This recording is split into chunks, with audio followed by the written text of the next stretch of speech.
अस्सलाम वालेकुम। क्या आप भी अपने बेली फैट की वजह से परेशान हैं कि ये पेट की चर्बी कम ही नहीं हो रही? आप इतनी एक्सरसाइज़ेज़ कर कर के तंग आ गए हैं और डिफ़रेंट टाइप के जो डाइट प्लान है वो लेके तंग आ गए हैं, लेकिन इतनी कोशिश के बावजूद भी बेली फैट है कि ये जा ही नहीं रहा। तो मैं आपको बताऊँगी कि जो बेली फैट होता है ना, बेसिकली ये 2 तरह का होता है। एक होता है सबक्यूटेनियस फैट, जो स्किन के नीचे चिपका हुआ होता है, और दूसरा होता है विसरल फैट, जो पेट के अंदर लीवर, पैनक्रियास, इंटेस्टाइन और किडनी के आसपास जमा हुआ होता है। जहाँ पर सबक्यूटेनियस फैट एक कॉस्मेटिक प्रॉब्लम है, वही विसरल फैट जो है बॉडी को अंदर ही अंदर डैमेज करता है। आज मैं आपको बहुत सादा सी टेक्निक्स में बताऊंगी कि जिससे सिर्फ 2 हफ्ते में विसरल फैट पिघलना शुरू हो जाएगी, और साथ ही मैं बताऊंगी कि ये अंदर जमा हुआ विसरल फैट कैसे बॉडी को नुकसान पहुंचा रहा होता है, क्योंकि सिर्फ रनिंग करने से, जॉगिंग करने से या वॉकिंग से ये फैट कभी कम नहीं होता।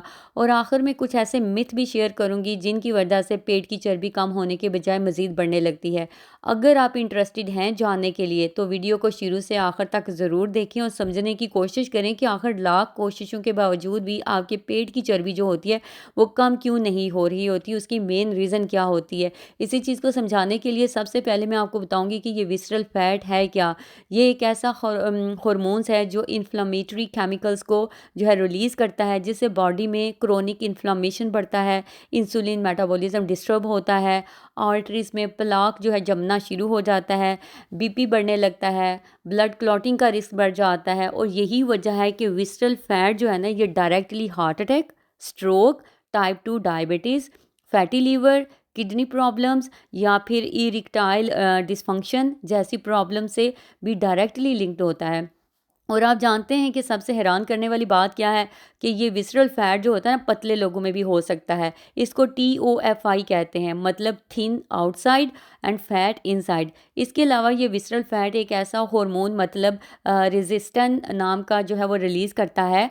ये रेजिस्टेंट हार्मोन इंसुलिन की जो बॉडी में बोल चाल होती है ना, यानी जिन सेल्स के साथ, उसको बिगाड़ देता है। जिसका असर क्या होता है, ये सेल्स जो है ना वो इंसुलिन को पहचानना बंद कर देते हैं। फिर उसकी वजह से ब्लड शुगर बढ़ने लगती है और पेनक्रियास उसको कंट्रोल करने के लिए और ज़्यादा इंसुलिन बनाता है, और हाई इंसुलिन फैट के ब्रेक डाउन को रोक देती है और इन्फ्लामेशन बॉडी में बढ़ा देती है। मतलब इससे कभी ना ख़त्म होने वाला साइकिल शुरू हो जाता है, जो बहुत ज़्यादा ख़तरनाक है। जहाँ पेट का फैट इतना ज़्यादा ज़िद्दी होना शुरू हो जाता है, जो सिर्फ एक्सरसाइजेज से बिल्कुल भी, यानी एक्सरसाइज उस पर कोई भी काम नहीं आ रही होती, और ये बढ़ता चला जाता है। और इसके बारे में एक मिथ है कि पेट बड़ा हुआ है तो इसकी एक्सरसाइज करें, कम हो जाएगा। सच ये है कि विसरल फैट का पेट जो होता है ना, जो विसरल फैट होता है ना, उसका पेट के मसल्स से कोई भी ताल्लुक नहीं होता। आप चाहे कितनी भी एक्सरसाइजेज कर लें, इससे आपके जो मसल्स तो मजबूत हो जाएंगे, शायद सबक्यूटेनियस फैट भी कम होने लगे, पर अंदर जमा हुआ विसरल फैट कभी भी कम नहीं होगा। क्यों? क्योंकि ये विसरल फैट मसल्स मूवमेंट से नहीं बल्कि हार्मोन से कंट्रोल होता है, जो कि इंसुलिन, कोर्टिसोल और इन्फ्लामेटरी केमिकल होते हैं। चलिए बताती हूँ मैं आपको कि इसको किस तरह से कम कर सकते हैं, वो भी 2 हफ्ते में।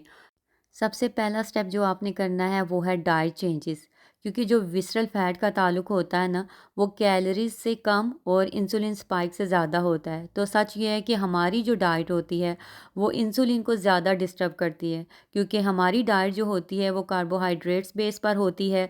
मसलन सुबह हम क्या करते हैं, चाय के साथ बिस्किट या रस, और दिन को 2 या 3 चपाती या फिर कभी पराठा भी ले लेते हैं। शाम को चाय के साथ हमें नमकीन चाहिए या बेकरी आइटम खा लेते हैं हम, और रात को चावल, रोटी और कभी कभार पराठा भी ले लेते हैं। इस तरह की चीज़ों से दिन में 5 बार इंसुलिन स्पाइक देखना पड़ता है हमें। ये जितना ज़्यादा यानी इंसुलिन स्पाइक होगा, आप इतना ही ज़्यादा फैट को क्या करेंगे, स्टोर करेंगे। स्पेशली विसरल फैट को सबसे पहली चीज़ जो आपको फॉलो करनी है कम करने के लिए, वो ये है कि हाई कार्ब्स जो होते हैं या हाई ग्लाइसेमिक वाले फूड जो होते हैं, उनको 2 वीक के लिए आपने क्या करना है, कम कर देना है। मसलन सफ़ेद चावल हो गए, मैदे से बनी हुई चीज़ें यानी ब्रेड हो गया, सफ़ेद आटे की रोटी, मीठी चाय, बिस्किट, रस, नमकीन, आलू भुजिया, बेकरी आइटम्स, मीठा दही, केला, आम, अंगूर वगैरह, ये वो सब चीज़ें हैं जिनका जो कार्ब्स होते हैं वो ज़्यादा होते हैं और ग्लाइसेमिक इंडेक्स भी जो होता है वो ज़्यादा होता है। ये मुकम्मल लिस्ट तो नहीं है, मैं आपको बोलूँ कि ये मुकम्मल लिस्ट है, लेकिन ये चंद ऐसे कॉमन फूड हैं जिनको बताने का मतलब ये है कि आपको आइडिया हो जाए कि कौन सी चीज़ें आपने अपनी डाइट्स में जो है वो कट डाउन करनी है, जिनका इस्तेमाल आपने नहीं करना। तो 2 वीक के लिए आपने जो है इसको इनको नहीं लेना। अब ये बात आती है कि आप सवाल ये करेंगे तो फिर हमने खाना क्या है और अब हम खाएँ क्या? तो आप मूँग दाल खा सकते हैं, मसूर की, चने, हरे पत्ते वाली सब्जियाँ जिनमें लौकी, तोरी, बीन्स, गोभी, फिर पनीर, अंडे, फ़िश, लीन मीट, देसी घी भी थोड़ी मिकदार में आप इस्तेमाल कर सकते हैं, बादाम, अखरोट जैसे खाना आप ये वाली चीज़ें शुरू कर सकते हैं। और 2-3 रोटी की जगह अगर आप 1 रोटी और बाकी जो है वो सब्ज़ी जो बनी हुई होती है या दाल वो और उसके साथ सलाद का इंटेक ज़्यादा कर लें तो ये आपके लिए ज़्यादा बेनिफिशियल होगा।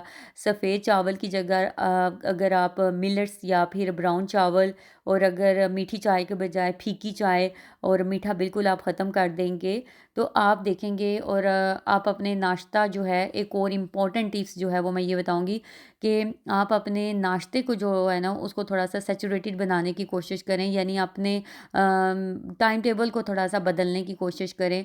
मैं आपको ये कहूँगी कि अपने बेली फैट जो है आपका, यानी इसकी चर्बी को कम करने के लिए आपको फास्टिंग करनी पड़ेगी, यानी आपको शाम का खाना 7 बजे और सुबह का नाश्ता जो है वो अगर आप 11 के करीब यानी 11 ओ क्लॉक के करीब करते हैं तो ये आपके लिए बहुत बेस्ट होने वाला है। यानी 16/8 तक जो होती है, यानी ये फास्टिंग साइकिल आपका जो होता है ये कंप्लीट होना चाहिए। ये ज़्यादा दिनों के लिए आपने नहीं करना, सिर्फ 14 दिन के लिए आपने इसे करना है, यानी आपने 8 घंटे खाना है। अब ये है कि 8 घंटे खाने का मतलब ये नहीं है कि अब आप जब उसको मतलब खाना शुरू करें तो आप इतना ज़्यादा खा लें कि हमें जो है वो 16 घंटे भूखा रहना है तो हम ज़्यादा खा लें, नहीं। आपने अपनी डाइट को बैलेंस रख के खाना है जिसमें प्रोटीन ज़्यादा होनी चाहिए, फाइबर भरी जो ग़िज़ाएँ होती हैं वो ज़्यादा होनी चाहिए, कार्ब्स बहुत ही कम होने चाहिए और वो होने चाहिए जिसका ग्लाइसेमिक इंडेक्स जो होता है वो लो होता है।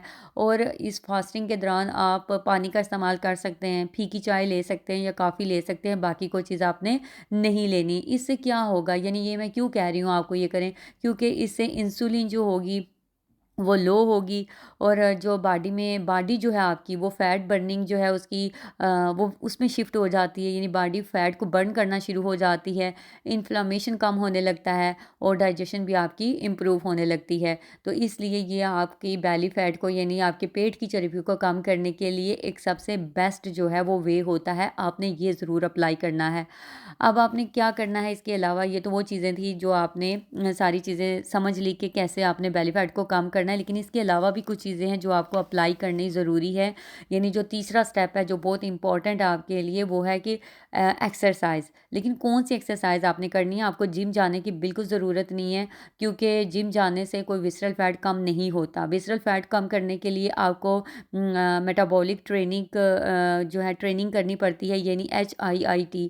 इसका मतलब होता है हाई इंटेंसिटी इंटरवल ट्रेनिंग। सबसे पहले आपको क्या करना है, अपनी बॉडी को वार्म अप करना है, फिर 30 सेकंड के लिए आप जॉगिंग करें, फिर 30 सेकंड के लिए रनिंग करें, फिर आपको 20 स्क्वाट तेज़-तेज़ करने हैं, यानी जल्दी-जल्दी में आपने करने हैं। फिर उसके बाद आपने क्या करना है, 20 सेकंड के लिए रेस्ट कर लें, फिर 15 सेकंड आपने स्टेयर्स पर क्या करना है, तेज़ी से चढ़ना और उतरना है। इस तरह से एक साइकिल मुकम्मल हो जाएगा और आपने इस तरह के 4 बार यानी 4 साइकिल मुकम्मल करने हैं। अगर आपकी एज ज़्यादा है या किसी बीमारी की वजह से आप जो है ये वाली चीज़ें नहीं कर पा रहे हैं, तो आप एक दूसरा रूल भी फ़ॉलो कर सकते हैं। उसमें आपको 1 मिनट जो है वो थोड़ी तेज़ वॉक करनी होगी, फिर 1 मिनट के लिए थोड़ी स्लो वॉक करनी होगी, फिर 2 मिनट लेट कर आपने स्टेशनरी साइकिलिंग करनी है, फिर 1 मिनट आपने तेज़ वॉक करनी है और यही चीज़ें जो मैंने आपको बताई हैं ये 6 से 5 बार आपको करनी है।